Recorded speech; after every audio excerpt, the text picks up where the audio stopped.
12 Mei, Christus ons volmaakte geestelike voorbeeld. Hy maak Gods ouerlike hoedanighede bekend.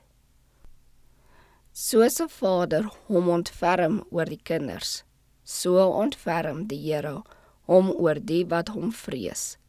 Psalm 103, vers 13. In al die goedwillige dade wat Jesus gedoen het, het hy getraag om mense onder die indruk te bring van die ouerlike, welwillende hoedanighede van God.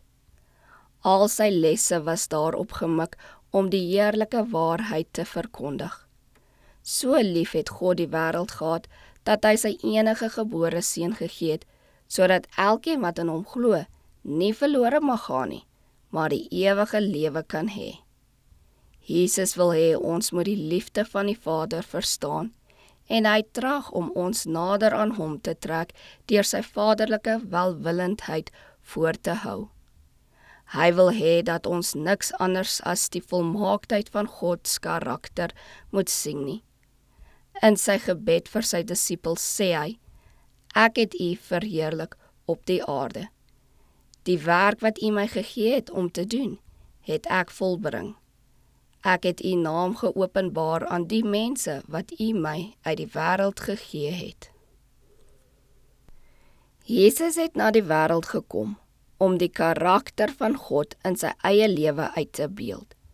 En hy het die Satan se wanvoorstellings uit die weg geruim en die heerlikheid van God geopenbaar. Alleenlik deur tussen die mense te woon, kon hy die genade, barmhartigheid en liefde van sy hemelse Vader bekend maak. Want hy kon die genade van God net deur liefdedade openbaar maak. Mense se ongeloof was diep gewortel. Nogtans kon hulle die getuienis van sy godgelyke voorbeeld en sy dade van liefde en waarheid nie weerstaan nie.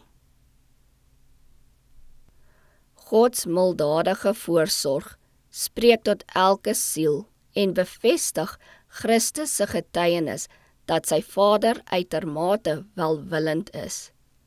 Die Here wil hê sy volk moet besef dat die seëninge wat hy op een van sy skepsel uitstort, gelyk staan met daardie skepsel se plek in die skepping.